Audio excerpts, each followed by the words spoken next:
That is the hardest part of that ring.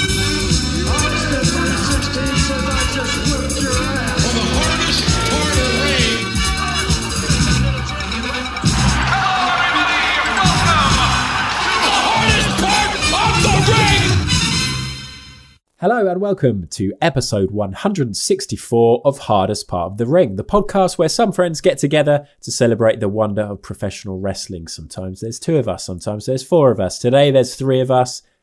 I'm here, as you can hear, and my name is Adam. I'm here with a man called Sam. Sam the Samster? Nope, not this week. I've retired that nickname for you. Fair enough. You had that for a week, that was it. That was a good week. But Johnny John the Johnster is still here. He gets to keep it. Maintains it. No it's idea fair. why. It's just a really good nickname. Cool. Brett's not here, but don't let that put you off, listener, because we're going to talk about wrestling for the next 45 minutes. I think we're going to target to keep this one pretty swift because we're talking about a WWE pay-per-view. We haven't been that hot on WWE recently. We haven't watched an awful lot of WWE recently. The last podcast we did was an AEW one, and we've been loving that. That was Full Gear 2021, a review of that fabulous show with lots of great wrestlers and lots of great matches. Can we just very quickly talk about my favourite matchup I've seen this week, which was John versus his cat? Oh, I logged on just in time to see this, but give us a rundown of what actually happened, Sam, because I didn't see the start. So there we are, chatting on Skype, getting ready for the pod, waiting for Adam. He's the big star, so he comes in last. Of course. When all of a sudden, John, mid-sentence, goes, oh fuck, stands up, and his cat has crawled under his shirt and is attacking him from behind as Adam logs in to see the climax of that match, which was John eliminating the cat from the room, winning the 20. Climbing your back, wasn't it? It was. She was climbing around me here when me and Sam were talking and sort of like paying me some attention. And then she just crawled around my back and just went up the back of my shirt. And as I started to stand up to try and get her out, she freaked out and just claws went in. Nice. It really hurt. The wife may have some questions later tonight. What are those claw marks, John? What are those tiny little claw marks at the bottom of at the base of your back? She won't care. She won't give a shit, will she? Right. So let's talk about WWE Survivor Series after this short break. Balor chin first into the hardest part of the ring.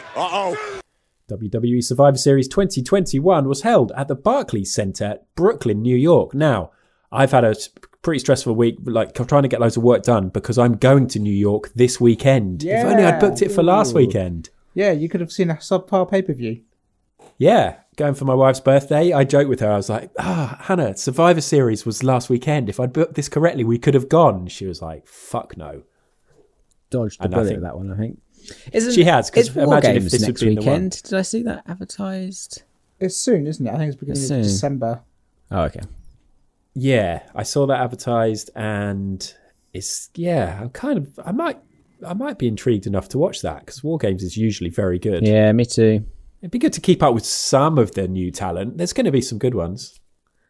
I didn't actually recognise who Ciampa was taking on in that promo, so no, they've got a lot of new people in there, and there'll be some good ones. But anyway, who knows? We'll see how we feel after reviewing this. It had an attendance of 15,120 apparently, and it had a comms team of a variety of people. We had Michael Cole, of course. We had Jimmy Smith. I can't really say of course. He's still fairly new. Well, I don't know how we feel about him, but we'll get to it. He had a couple of cock-ups that I noticed. And then we had a support team of Corey Graves, Byron Saxton, and Pat McAfee. Oh, boy. Oh, God.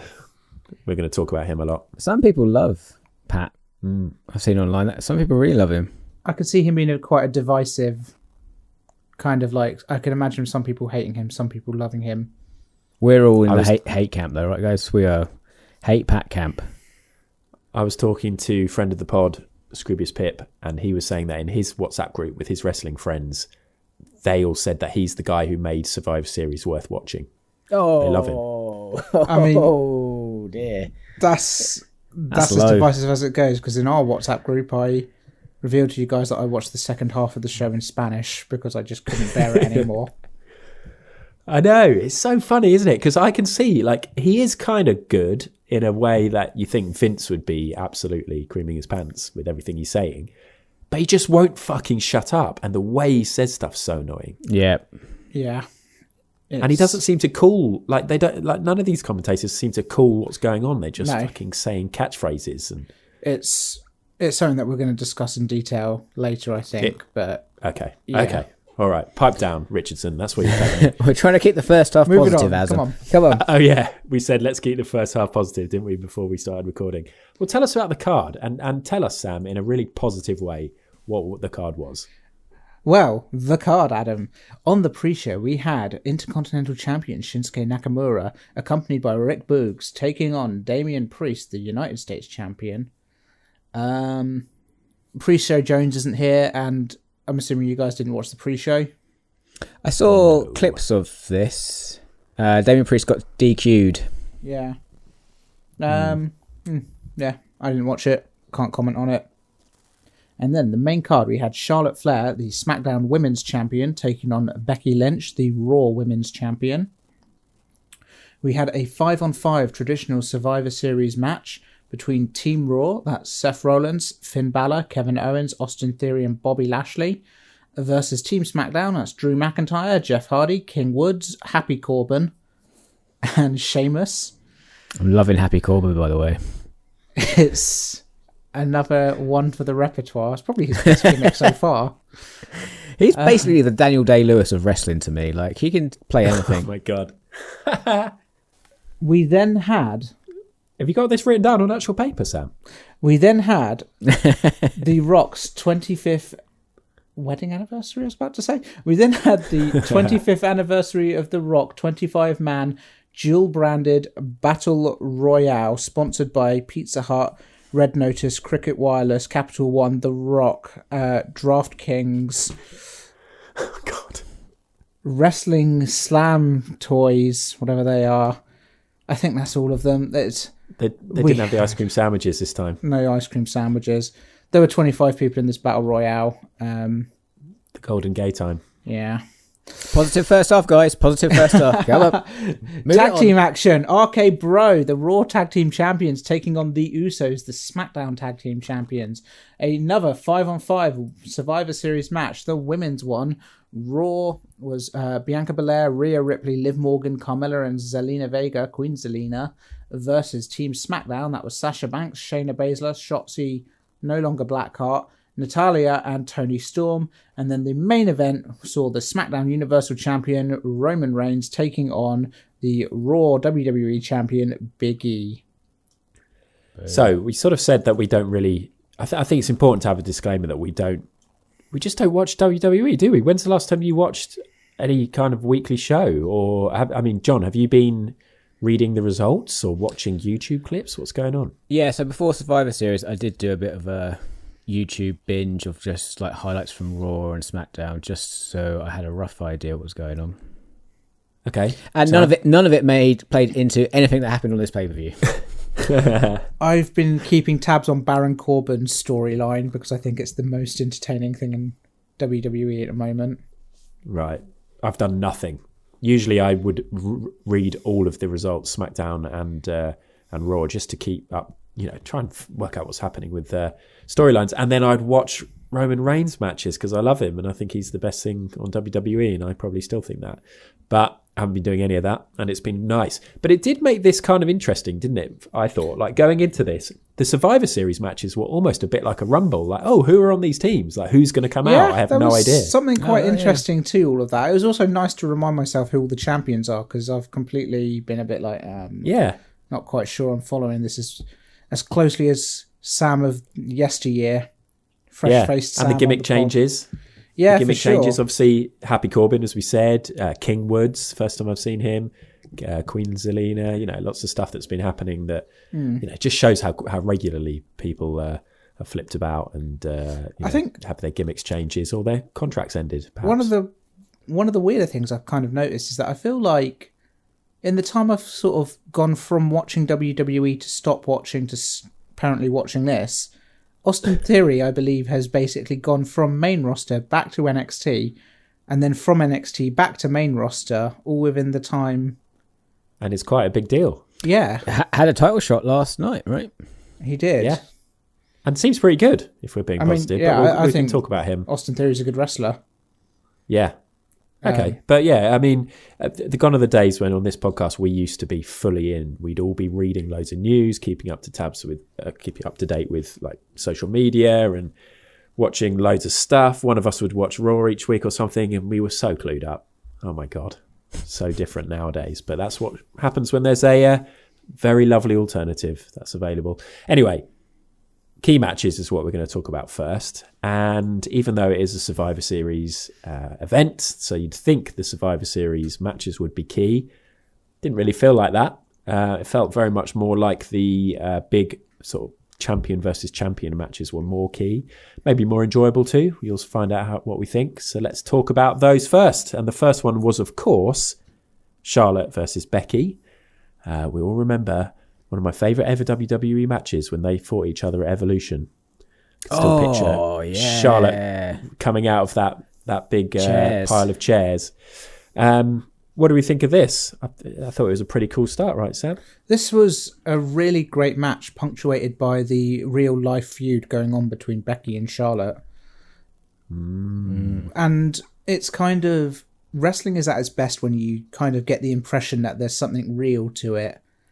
And very much with the storylines around Charlotte recently kind of being a bit of a shit and being a bit difficult with everyone, and Becky being as passionate as she is about the business and how hard she's had to fight to get to where she was. It was a real perfect storm of two people who obviously were friends, no longer being friends. And even though, as far as I'm aware, both of these wrestlers go into this match as heels, I think everyone was quite invested in the fight here. And again, WWE playing to their strengths, showing that their women's wrestlers are the best in the world, unquestionably, and these two are particularly good.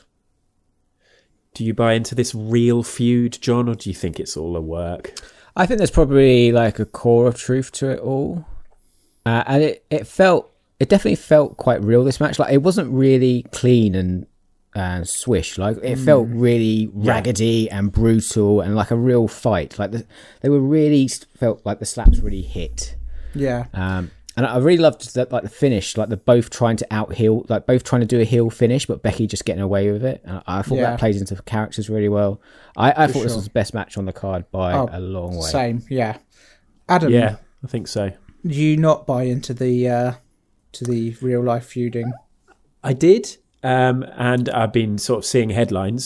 Still follow some wrestling stuff on Twitter and seeing the little headlines coming through about Charlotte being a dick backstage and Becky obviously being annoyed about that. And it kind of makes sense. You would think that Charlotte does probably want to leave and join her beloved. Maybe not anymore.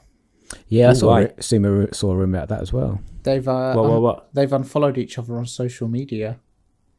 Oh, heartbreaking. So Charlotte's off to Impact. Yeah. But so I was kind of believing it. And then as the match was happening and with the comms kind of referencing some of that stuff, then I was like, oh, is it just a work? Because Michael Cole's talking about it. I actually think this is something that WWE are surprisingly good at, is taking real life issues when they kind of crop up and capitalizing on them. I think they've done the same in the past with Edge and Matt Hardy. Or Jeff Hardy being an addict, yeah. Or Jeff Hardy being an addict. Well, they did it with Animal as well. Yeah. I mean... Yeah, it's not really great. It's not great, but I think it is something that WWE are quite adept at, is turning real life into a soap opera. And regardless of whether you buy into the Becky-Charlotte feud or not, it's more along the lines of, if there's even like a slight element of believability to it, as opposed to something they've manufactured, then they've done their job. Because the allure of wrestling is the mystery around kind of what is the pantomime and what is real. And I think kind of these two wrestlers are absolute pros in what they do.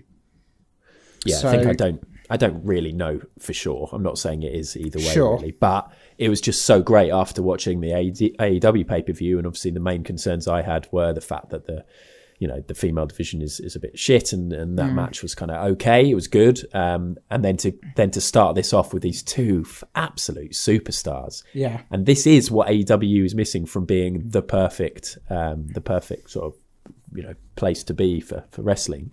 I just thought it was great. And the way they both looked, like their entrances, and Becky's, like, she looked like, wasn't there a Britney Spears video? I thought it was Scarlet Witch inspired. I got Britney Spears from it as well, but yeah. It looked like it would go straight up your chuff, though. Like, it'd be all up in your crack, that outfit. It looked did very look quite uncomfortable, yeah. Yeah. I like Charlotte's sort of, she looked a bit like elvish, like I don't know if it's like, I don't know, who knows. I shouldn't really try and call out any references because they'll sound dated.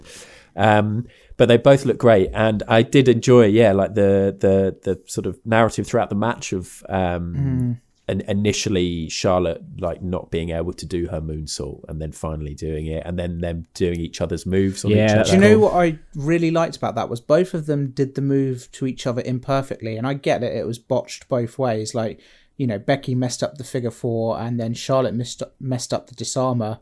But at the same way, it's kind of like, it makes sense that you mess up each other's finishes because that's each other's specialty. That's what makes you guys special. And I don't know, like, it kind of, again, it tied into the narrative of the match of everything being a little bit frayed around the edges and a little bit more violent. And I think perhaps it wasn't intentional. Perhaps it was intentional. But they did a great job with this match. And there was a post-match promo as well that Becky cut, which I think is worth looking up, of basically her saying how she used to love Charlotte. And it's just, it's very, she's proper crying during it. And it just, again, it feels very impactful. It feels like kind of, when we look back at the story of the Four Horsewomen in years gone by, and we're doing another podcast about it, this will be a chapter in it that we can talk about. Yeah. What was impressive is obviously this was a match that we've seen quite a few times, but this felt different. It felt like like it sounds like a completely different chapter in the rivalry. It was good. Yeah, it was a good start. I was excited. I was hyped for the rest of the show. Anyway, let's move on to the next match, which we're going to talk about, which is the other end of the show, the main event, the match between Big E and Roman Reigns.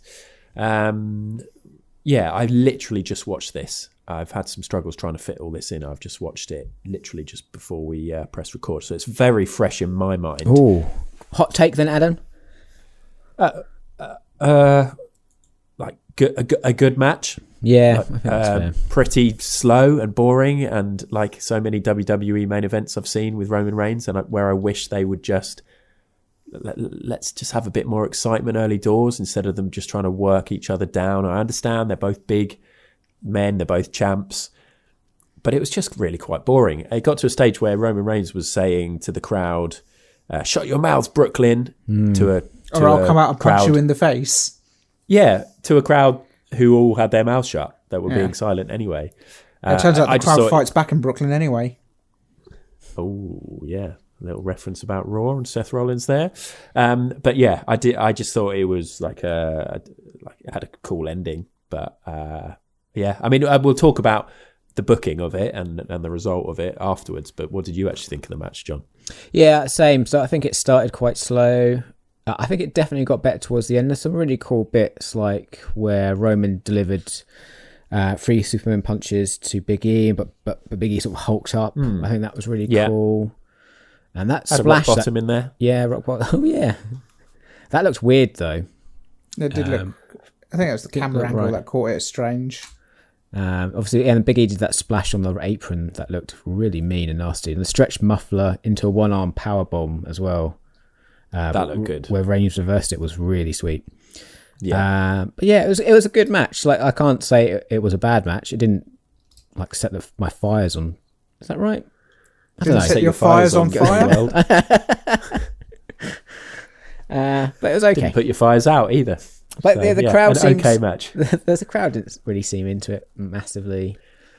Well, the problem it's just the problem that you have with Survivor Series, right? You've got two champs, so there's no build. I mean, obviously there was a little bit of build with the Wood stuff and what we saw from the VT, but you know, in reality, it's like, well, we kind of know Big E's not going to win, but they're also not going to have him be destroyed.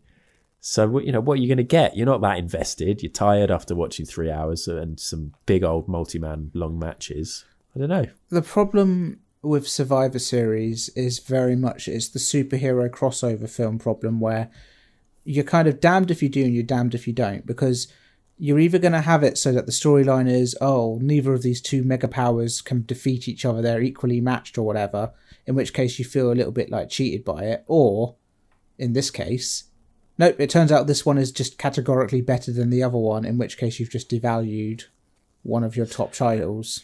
Yeah. But it's probably realistic. What happened? That's harsh. Becky, I mean, ultimately, like, if there was a question, as if there was beforehand, there's not anymore. You know, SmackDown Universal Champion or whatever championship he's currently holding is secondary to the big dog Roman Reigns, which, you know, fair enough. That's the route WWE have gone down. I think. Well, no, SmackDown Oh, is sorry. the A team. That's Wow. what. Yeah, Heyman said that Raw's the B show now. Well, I mean, Raw won 5-2 on the night, so maybe that kind of sort of balances out the point. But it's kind of, I feel like the match itself was decent. I like Big E doing that whole New Japan, you've just hit your finisher 3 times on me, I'm just going to stand up. But ultimately, I'm getting a bit done with the Roman Reigns booking of Roman spears, Roman wins, next challenger, please. It's become a bit too one-sided. What worried me with this match in particular is that despite New Day and the Usos being around, there was no interference. Roman won clean. It would have been perfect, wouldn't it, for the Usos to come out, Just protect Big E a bit, just protect him a bit. Because I can't remember the last pay-per-view Roman won with clean, right? We still sank a bit heely, or the Usos come out and interfere in something. It just worries me a bit, that. I think they've really strapped a rocket to Roman, which they've obviously wanted to do now for a very, very long time. But the reality is that they've not got anyone built up in a way which is even close to credible. And like the big answer to that is Brock Lesnar, and Brock Lesnar shouldn't be the answer to that question. Well, it's either that or Goldberg. That's the only answers WWE have to anything. I mean, the other thing is that kind of this whole show led with a premise that they never delivered on, which is essentially, are they going to tease The Rock versus Roman Reigns for WrestleMania or something?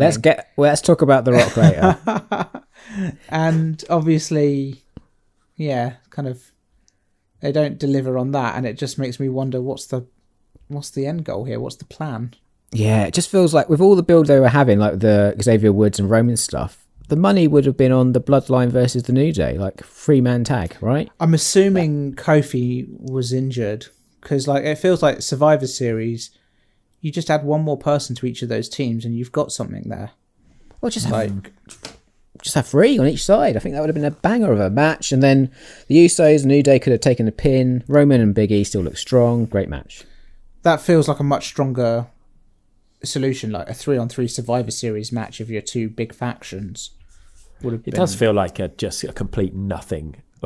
Sorry, this is negative. A complete nothing of a Survivor Series. When you think about, even when we were doing the Undertaking the other week, and you go back and you have all like the little themed matches, and you get the different types of teaming up.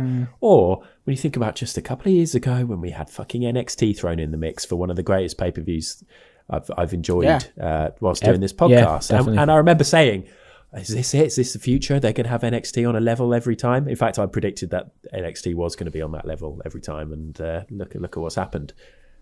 This just felt like, I don't think we'll remember really any of this. Maybe we'll reference Becky versus Charlotte, but what else are we going to reference from this pay-per-view in years to come? Speaking of which, shall we move on? Please keep listening. Shall we move on to Best of the Rest? Yeah. Ooh, yeah, I mean, is there anything? I mean, we're going to talk about the Survivor Series matches, but yeah, Sam, the Survivor Series matches would be my best of the rest, both the men's and the women's. I think both of these are good matches. I think they are incredibly inconsequential in the bigger scheme of things. They feel quite holding pattern-y, for lack of a better way of putting it. If we're going to talk about the male one first, sure. I was well annoyed when bloody Kevin Owens turned around and left. So was I. I liked it, like, character-wise, because it made me laugh. But then when you also in that match had 2 other people counted out, I was like, so we've had 3 people out of this match who haven't been pinned or submitted. Was a bit shitty. But I kind of like the Kevin Owens thing. It was like, fuck you guys, I'm just going to go. I'm off to AEW. See you guys later. So is Kevin Owens a heel now? Is that his thing? Yeah. He's turned heel again. Sweet. Again, goes to show how much I've been following. But yeah, I think kind of as a Survivor Series match, this was a really good match. There was a lot going on with both teams. All 10 wrestlers got to kind of bring something to the ring. And it was enjoyable. I don't think it was anything hugely special. No. But it was good. I didn't like the men's match as much as like the women's match. I felt the men's match... Oh, interesting. Didn't have as many moments for me. Like, I don't really remember it even now, even though I watched it yesterday. Like, there were the bits where it broke down into chaos was fun, but the rest of it was just... It was so bland. I think Finn Balor probably came out best overall. He certainly... Can't think of anything he did. Nope. But then that's no surprise for us and our awful memories. Yeah. Are you trying to find something that he did? Yeah, he got bro kicked. He got eliminated with a bro kick. He got eliminated by Sheamus, but yeah. I don't know. There was stuff that happened that was kind of generally enjoyable. Seth Rollins had a good moment kind of getting headbutted by Drew McIntyre after telling him to get out of the ring. Yeah, there's a lot of headbutts on this entire card, actually. The women's Survivor Series match, there was loads of headbutts in that. I thought Austin Theory did look good. Yeah, I thought his selling was excellent. I like Austin Theory. He had the moment of the night with that jump up drop kick as well. That was crazy. Yes, the height he can get from that, from a standing start, was amazing. But most of my notes were to do with the comms. For example, Pat McAfee saying we should have Clay more of that. Ugh. The way he shoehorned that in and the way he said it, I nearly was sick all down myself. It was awful. But also, what's the other guy's name? The new guy who we don't really know, Jimmy Smith. When he referred to Austin Theory as the young buck, and I thought, shouldn't be saying that. Should not be saying that. You're going to get in trouble. But I did like the end. I thought this was a classic, a great sort of WWE multi-man match end. I liked that Jeff Hardy. I was like, oh, why is Jeff Hardy getting a push now? I was worried when it was Jeff at the end. Like, oh my god, why is Jeff the last guy? Yeah, he was not moving but I thought very they well did great. either. Did you see? He just looked. He looked a bit kind of slow and a step beyond. There was a point when Sheamus kind of got on all fours for him to do the whisper in the wind, and he just did a big splash instead. And it's kind of like, do you know what? Maybe I shouldn't be sat here expecting a 45-year-old man to do a flip into someone. But yeah, it just kind of don't get my hopes up with a move that he did his. He's popular. He did his Swanton Bomb well in the match, and then he did it like the Twist of Fate was pretty good, and then the Swanton, like the end with the Swanton Bomb into the knees, which then led to the curb stomp or the stomp. That was really cool. That was exciting and kind of exhilarating. And I thought it had it was a great end to the match. But apart from that, again, just not really that memorable. Shall we move on to the women's? Yeah. Yes, and I have a big disclaimer here because of my something I was doing for work. I was unable to fit in watching this match, basically. So I kind of skipped through it and read the results. I wanted to watch it, but I prioritised the main event. Take it away, John. So I really enjoyed this Survivor Series match. Survivor Series is traditionally one of my favourite pay-per-views each year because I think WWE are really good at these big multi-tag matches. Is that because it's the one time of the year when Raw and SmackDown go head to head? It is. I love the brand crossover. Well, normally it's a time to get to see wrestlers that don't normally wrestle each other, but true. Obviously they had the draft. Other than all the messy kind of cross-promotional stuff they do anyway. No, I quite like it. I don't know. It's just always good fun. Sorry, keep positive. Keep positive. We're not trying to... But one of the problems traditionally with Survivor Series is sort of building towards it, especially obviously this year the build towards it has been atrocious. But I think in the women's match they did a good job of giving us some storylines within the match to keep us interested. So you had the Sasha Banks and Shotzi stuff, the rival within that team I quite liked, and then obviously the Sasha Banks Belair stuff was really cool. I just think it had a lot better stories than the men's one and bigger performances as well. I think this match built up really well and then shits the bed. Yeah, the bit where Sasha gets kicked out was rubbish. So the beginning of the match, right, Team Raw come out and I'm a little bit like, fucking, who is this Team Raw? What a rubbish team this is. But then Team SmackDown make their entrance and it looks legitimately like Guardians of the Galaxy Avenger style, like all 5 of them on stage with their own unique looks, all colour coordinated, marching towards the ring, a cohesive unit. And I'm like, all right, this is really cool. I really like this SmackDown women's team. It looks really solid. And the performance they put on is amazing. Like, the match itself is good because SmackDown worked together really well up until the 20-minute mark when Sasha falls out with everyone. And then the problem with this is not so much because, like, SmackDown at this point in the match are 4 people up. It's 4-on-1. And the problem here is Sasha gets counted out, and then Bianca Belair goes on to eliminate Natalya, Shayna Baszler, and Shotzi in about 2 minutes. And this is made even worse by the fact that, hold on, Bianca Belair is the person that you threw under the bus in a 30-second squash match not 2 or 3 months ago. So you're now saying Bianca Belair is better than Shayna Baszler, Natalya, and Shotzi, but not good enough to put on more than a minute match with Becky. And it just throws everything into a bit of disarray for me. And I'm kind of like, man, it just for me, it shits the bed. I don't like it at all. Seeing one person eliminate 4 people, I think that's ridiculous. Well, you must have hated the Battle Royale. Yeah, I was about to try and comment on the match and remembered I hadn't seen it. I will comment on the fact that it is, when I did watch the teams come out, and then I was like, actually, I'm not going to have time for this. But watching the teams come out, it's just a great reminder as well of the fact that we've got Bianca Belair, we've got Rhea Ripley, we've got Shayna Baszler. I remember how great she was in NXT. Got Toni Storm, who she looks really strong in this match as well. Toni really Storm. Good. Yeah. Shotzi's exciting.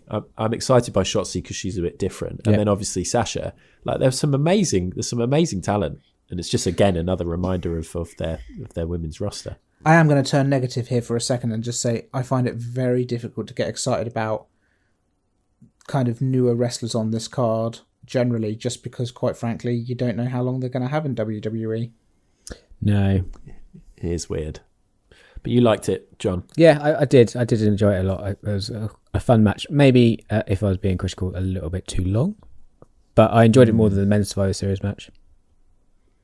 Not as much as fair. Cool. I think it's probably the second best match of the night. Should have watched it, but probably not going to go back and watch it from that review. Sounds like there's quite a lot of sort of 3-starring going on. Right, shall we get on to the next hour of this podcast? I know. How have we done 33 minutes? Worst of the rest. Right, I think we've all probably got loads. Should we start general? Should we do specific matches? I suppose we should do matches because there's only one, isn't there? One other. Oh, no, there's 2. We've got the tag team match. Well, actually, just quickly, the tag team match was kind of okay, wasn't it? It's not horrendous. It was good, fun match, good finish. Yeah, Usos versus RK Bro. One last best of the rest generally is that I don't think any of the matches were that bad. No. Like even the Battle Royale, I didn't mind it. It was. Oh, no, that was awful. God. Well, hold up, because like, I think... Hold up. Well, hold up. Order yourself a Pizza Hut triple treat box and let's discuss this. Right. Okay, so my absolute worst of the rest of this was all the advertising. And to the point where after leading up to this pod, I've gone back and rewatched all of the adverts in this kind of Survivor Series. You kind of hated it that much then. To add up how much of this pay-per-view was adverts. I hate the advertising, and I've gone back and watched all of the adverts, and I've gone and bought a product from each of the advertisers. I needed to know how much of this pay-per-view was advertising. Oh my God, great admin. How much are we talking? Do you guys want to take some guesses minute-wise? Ooh. So it's 3.5 hours. So it's got to be at least half an hour. 3 hours, 29 minutes. 23 minutes. Yeah, I reckon that half hour is devoted to various different... If we're including the advert for The Rock as a former WWE superstar.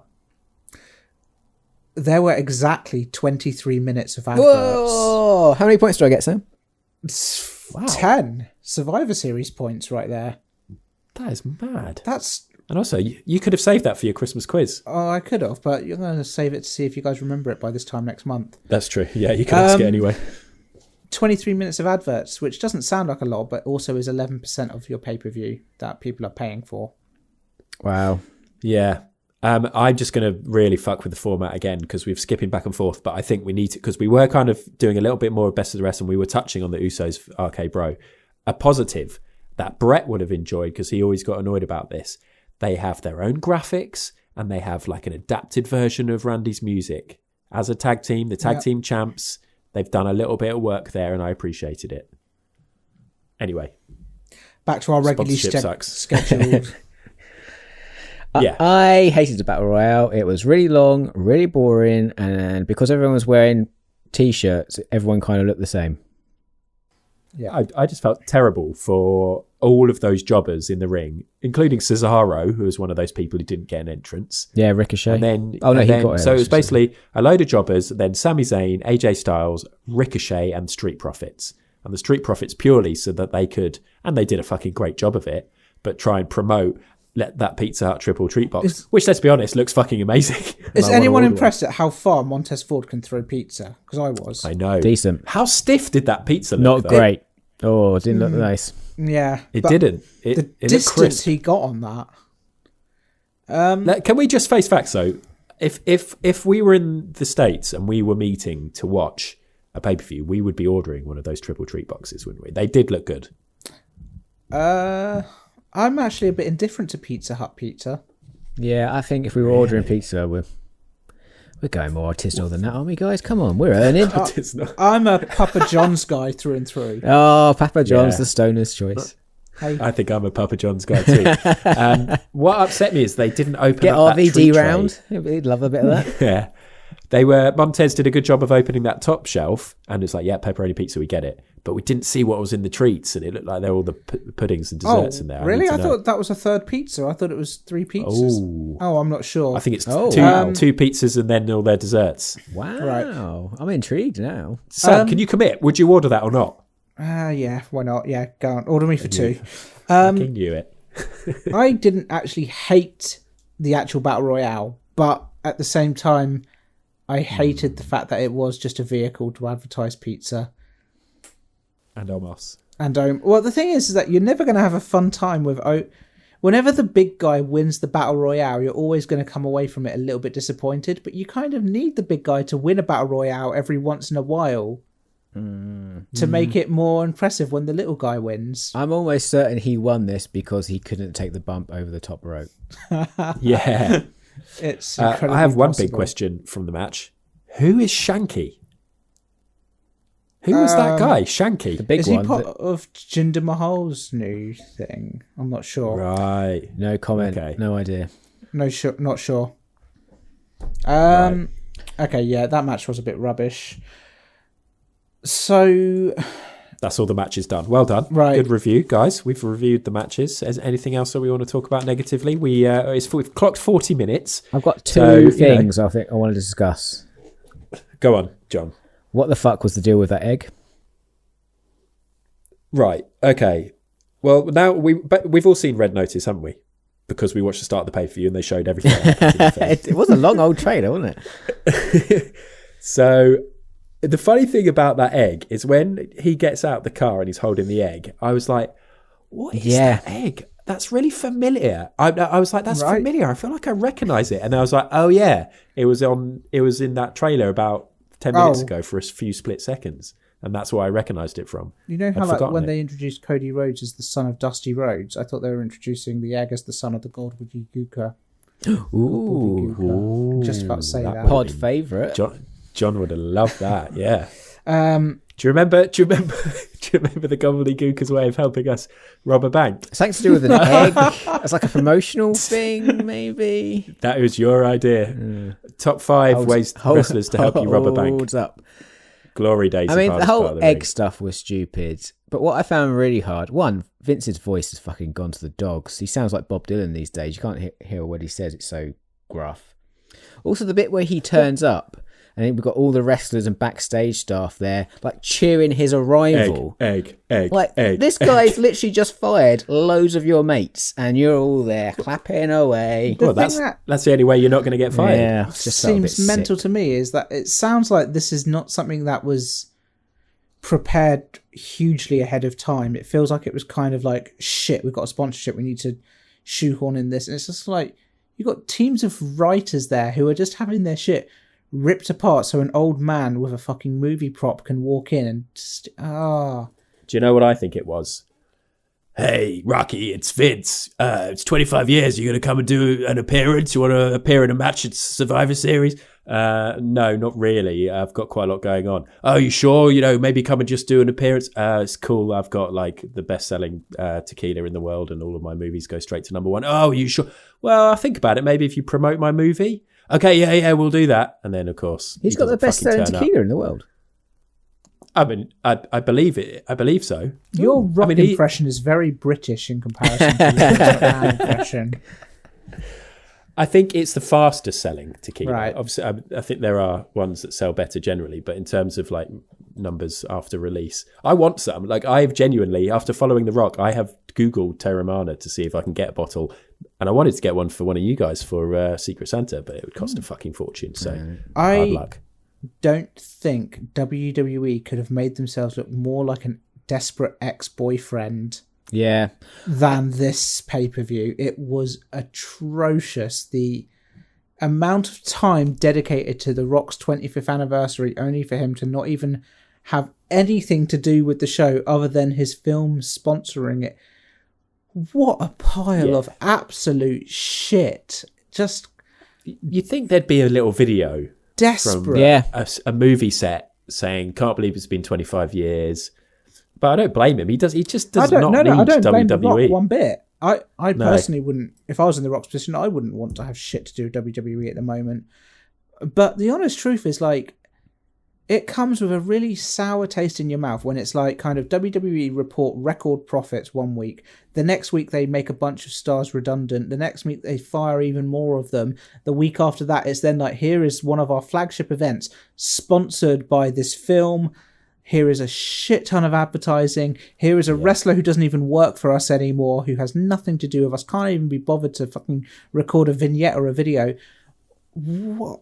Just the most insulting, disrespectful crap I feel like I've ever had to watch in WWE standards. Oof. Well said, Really, Sam.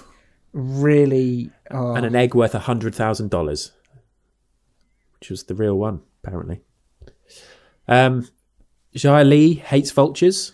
Actually, do you know what? That promo was sick. Like, the artwork was really good. Yeah, that did look cool. And I've always quite liked Xylee back in the NXT days. Like, she always impressed me. Enemy of all landlords, Xia Li. Yeah. I mean, I hate landlords too. Fuck 'em. Yeah, man, I can get behind that.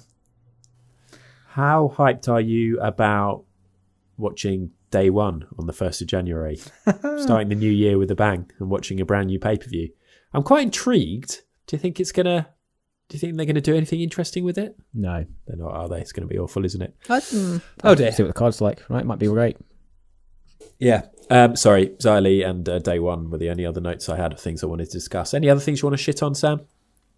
The commentary is atrocious. I know we've kind of slightly touched on this already, and I understand that some people are going to be really into Pat McAfee, but oh my god, none of those commentators, they don't even call the moves at this point. Yeah. Like, it's so funny because we've watched AEW like a lot. So to go from that to then being reminded what WWE commentary is like is such a difference. To go from the expertise of Excalibur to Pat McAfee just going, oh, and something's going to happen on SmackDown. Like he does this weird thing where he starts like he's melting. Just like an absolute cokehead. He's insane. It's really bad. And it's kind of, you can have insane as long as it's kind of balanced out by someone saying, oh, look, there's an arm drag or there's an uranagi or whatever. Instead, you've just got Michael Cole sometimes just saying, oh, what a maneuver that is. It's like, you've been doing this for 30 years. Learn a move. How did Carlos Cabrera get on? Oh, yeah. Hey, I tell you what, the Spanish commentary was hot. Is Marcelo it? Can you Rodriguez? only get Spanish? Can you not get Japanese? No. There's loads. I could have had Japanese. I could have had German. I could have had Chinese. Ooh, I like might German. start cycling through them because, quite honestly, there's a lot going on there. But the Spanish felt like the most, I want to say, authentic way to watch wrestling. I'm not sure, but I might go Japanese next time because I like Funaki. I did at one point imagine what it would be like to actually be there. Like, I imagine watching WWE. Oh, you've done it because you've watched some stuff over here. But watching WWE without the comms, with a flat crowd, and the wrestling not being that great, and the amount of money you would have spent on Survivor Series tickets. I reckon it probably would be better being there because the matches themselves are of decent quality and you wouldn't be subjected to as much advertising. Crowd didn't seem into this pay-per-view, though, did they? They did not. No. Anyway, let's try and pick a star performer from the pay-per-view if we can. Anyone got one ready? Either of you ready to go? Yeah, The Rock. I was going to go Vince. Really? No, I can't. That makes me feel sick inside. I will go Tony Storm. Yeah. Just because, we've seen her on the indies and we've seen her from work her way up the wrestling roster, as it were. It's great to see her on the main card and putting on a good show. Do you know what? I'm gonna go Big E because I haven't scored him since winning the title, and I am happy to see Big E as champion. Yeah, I think he put on a good match. I think he's a good champ, actually. Yeah. Do we reckon he's going to be champ still at WrestleMania? It's a long time. It depends how they It's a long treat time. day one, isn't it? If they're going to change a title at day one, it will be Big E's one, won't it? Rumble as well. Do you think the Usos are going to bring back down since day one-ish? They should. Ooh. Anyway, they're too busy with the bloodline stuff. My star performer will be Austin Theory because he's the only person who made me kind of go, oh, okay, yeah. Nice. That's a good shout, That is it. actually. Yeah. Score out of 10.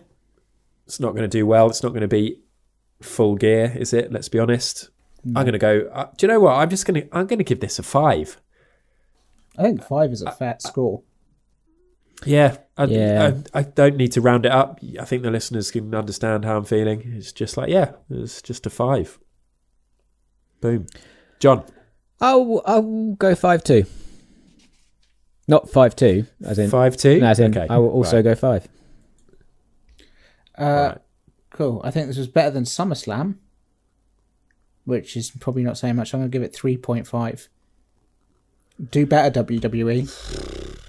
It was weird. I was reading some articles before Survivor Series, and some of them were saying that this should be a big pay-per-view for WWE because their viewing figures are trending down. They've got this big competition from AEW that are killing it. Like, everyone's giving them rave ratings. Their ratings are steadily going up. They're getting all the big stars. So this is a good moment for them to really put some creativity and show what they can do. It just feels like they fucking shat the bed with this. Overall, Survivor Series, 4.5 out of 10. Absolutely terrible. All things considered. I was imagining the AEW talent tuning in, thinking, right, we've set our stall out. Let's see what they've got here. Survivor Series, I watched this as a kid. Let's see what they can do. Oh, okay, nothing to worry about. We're fine. I think one of the things that's worth mentioning at this point as well is that kind of Survivor Series is the third lowest score we've ever given a pay-per-view. Is it really? Yeah. That seems harsh, actually, because like you said, none of the wrestling was bad. It's just it felt so thing is, pointless. But that's unfortunately the problem, is that they can't even rescue it now with good wrestling. That's how bad it is. Yeah, and usually, I mean, I think on another year, I may have given this a 6 or a 7. Like, inoffensive, enjoyed some parts, but it's just now we've got something to properly compare it against. It's going to start scoring a bit lower. Is made it's better only than SummerSlam this year, which was 3.5, and Super Showdown 2018, which was on the backdrop of a murder of a Saudi Arabian man, I think. It was. Did we review that on the pod? We reviewed the first one. That was the first one. Yeah, we reviewed the first one and we weren't happy about it. Although you gave it a 6.5. Wow. We'll go and listen to that podcast. Got that Saudi money spewing out his pockets as well. Yeah. We don't have listener comments because it was such a boring pay-per-view that I completely forgot to even ask people for it. But I'm assuming that most people feel the same. I doubt anybody will be shouting. It would from the be rooftops interesting about to how hear good from anyone good it that's was. like, no, WWE are really killing it at the moment. This is why. I'd like to hear. Yeah. I'd like to hear that point of view if it's out there, and not from a crazy person. No judgment at all, because we'll block you and then we won't need to judge you. Of course we won't do that. We've never blocked anyone. In fact, no, I have blocked one person, which was some very weird guy who was sending very lechy messages to female wrestlers. He followed us and I was like, oh, cool, who's this guy? And all of his tweets were very thirsty, slightly gross messages to various people. And that's why Brett is no longer on the podcast. Yeah. Shall Fantastic. we very quickly mention a fan attacking Seth Rollins on Raw? I haven't seen this yet. Yeah, do it. What happened for anybody who doesn't know? So they would have seen it. It's literally just broke as well that this guy who attacked him, it turns out that he was being scammed by a person impersonating Seth Rollins and had basically been tricking him for years. Yeah. This sounds like a work. Yeah, it does. It's kind of wild, this guy apparently is not the sharpest tool in the shed. Or Seth perhaps Rollins. No comment. Apparently, actually, it sounds like he might have had some sort of mental health issues, so maybe that's a bit harsh saying not the sharpest tool in the shed. But either way, he was in contact with a fake Seth Rollins who had screwed him out of some money. Apparently, this is the catalyst for him attacking Seth Rollins. Because he comes flying around the corner, down the ramp, and basically spears Rollins. Really? Yeah. And it seems like a bit of a weird thing to do just for the lols, you know? Yeah, so I think there are some issues there. No. It's funny actually because last week when we were talking about Full Gear, I was mentioning how it's really weird that this one fan got us up and starts screaming in Kenny Omega's face. It's just like, man, just take it a little bit less seriously. And I think, yeah, just take wrestling a little less seriously. Yeah, guys, take wrestling less seriously. Whatever you do, don't devote hours of your life to it, recording, talking about it, and editing it, and doing hundreds of episodes. It's just fucking stupid. Stupid thing to talk about. Let's wrap this episode up after the final sting, and then we can all go home. Let me tell you guys, that's the hardest part of the ring right there. That's where that steel goes down, and a lot of, I'm going to tell you, you don't want to land right there. Okay, right. Next podcast. We don't have one planned. I've made a note here to maybe a Follow the Feud or maybe a festive themed top 5. And actually, I've got nothing against Follow the Feud, but we've never done like a Christmassy themed top 5. For that. It's been a long time. Be fun, wouldn't it? What can we do? Let's. We'll probably decide 5 this. wrestlers you'd want to pull out of Santa's sack.